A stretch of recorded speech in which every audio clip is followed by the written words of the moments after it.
I need the scoop. A friendship shatters overnight when one woman begins dating her friend's convicted abuser. This shocking betrayal divides a vacation planning group as the truth about loyalty and deception comes to light. Join us for a story of friendship, trauma, and the difficult choices we make when those we trust cross unforgivable lines. I, a 20-year-old woman, and a group of friends were planning on going on a mini week-long vacation this summer. We had planned on renting an Airbnb and splitting it evenly between the 6 of us. Nothing had been officially booked or paid for yet, but one of the girls was actively in contact with the Airbnb host, who was kindly holding our dates until the end of this week. However, my best friend Casey, who is 21, and I recently found out that one of the girls, Monica, who is 22, started hanging out with Casey's ex.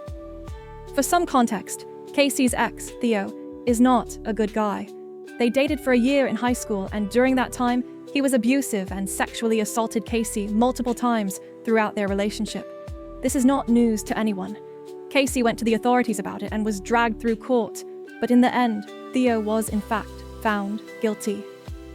Obviously, Monica knows about Theo and Casey's past, which is presumably why she didn't tell any of us that she was seeing him. Casey found out about this after one of her friends saw them together, and she came straight to me.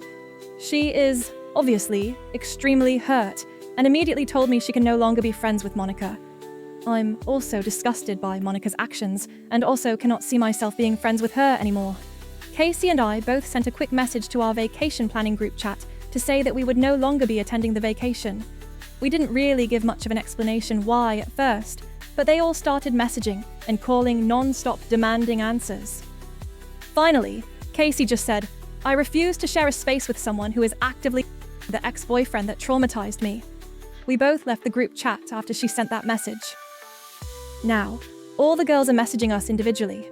One of the other girls was a bit calmer and asked us to tell her what happened, so Casey told her about Monica and Theo.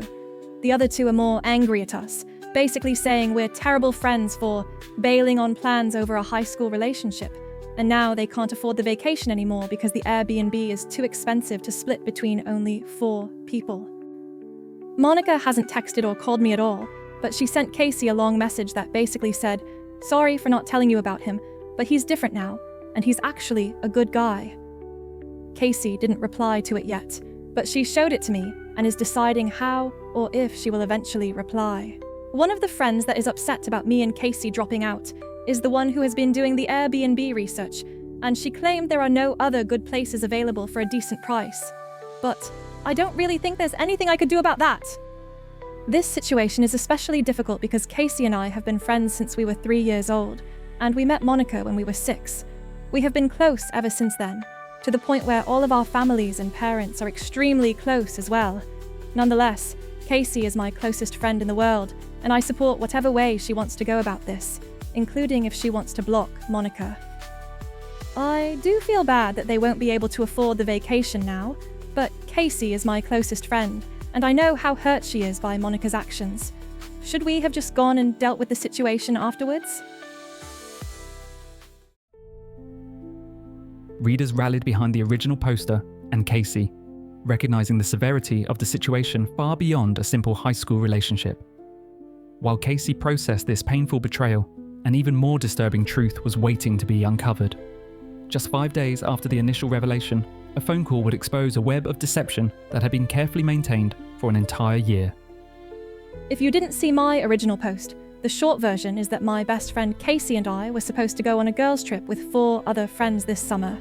However, Casey and I dropped out because we recently found out that one of the girls, Monica, had started seeing Casey's ex, who she took to court for abuse and assault. Monica apologized to Casey, but insisted that Theo is a good guy now. 2 of the other girls in the group were upset with Casey and I for dropping out because they claimed they could no longer afford the Airbnb with fewer people. Boy, do I have an update for you. This has somehow spiraled into a huge mess in such a short amount of time. No easy way to say this, but we found out that Monica has been seeing Theo for a lot longer than Casey and I had originally thought. Like, it's been a whole year. The 2 friends that were upset with Casey and I for dropping out of the trip also knew the entire time. Monica called me a couple nights ago, saying she wanted to explain everything to me before she told Casey. She basically told me that this all started when she bumped into Theo at the gym. She said that at first, she didn't talk to him, but she kept seeing him there on multiple different days, and eventually she left the gym to find him waiting at her car. Apparently, he just said that she looked great and that he'd love to reconnect, and asked for her number. Monica said she was scared of what he would do if she said no, so she gave it to him, and he began texting her over the next few days to coordinate their gym schedules, and she eventually caved and they started working out together. She said that at first it was just working out. Then, one day they went for food together after the gym, and Theo finally brought up his past with Casey. Apparently, he said something along the lines of, "I know you're still friends with Casey, and I wasn't the best boyfriend to her in the past, but I've learned a lot since then, and I swear I'm a completely different person now." And then he started crying and went on a bit of a rant about how he wishes he could take it all back. Monica says she could see he really meant it, and they ended up kissing, and it all just escalated from there. I have no idea how Monica expected me to respond, but I quite literally just told her to f off and hung up the phone. I called Casey right after, and basically told her the whole story that Monica had told me. Casey was heartbroken and angry, and asked if I could come over to hang out for a bit, so I did. While Casey and I were hanging out, she started wondering if the others in the group already knew. We decided to call them from my phone to ask, since we figured they would be more likely to answer me than her. Only one of them answered. At first, she said she had no idea that Monica was seeing Theo, but after a couple minutes of pressing, she caved and said Monica told them around 6 months ago, but begged them not to say anything to Casey and I. Casey was even more devastated and told her that she never wants to hear from her again, and that she'll be blocked on everything by the end of the day, and then promptly hung up the phone. She blocked both the friends on every social media she could think of, and told me I didn't have to do the same if I didn't want to, but I'd heard enough from them and could not think of a reason to keep in contact with them.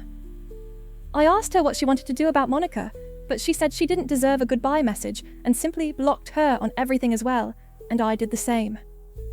Casey and I are currently making plans to take a mini road trip vacation together this summer, just the two of us. She is definitely still hurt by everything, but I've done everything I can to support her and will continue doing so.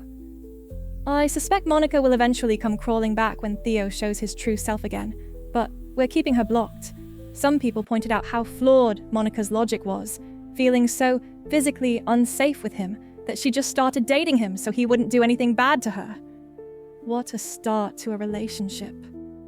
Thank you to all the lovely people who shared kind and helpful words on my original post. Hopefully, I will never need to update on this again, and we can all move forward. True friendship means standing by someone when they need you most, even when it means walking away from others.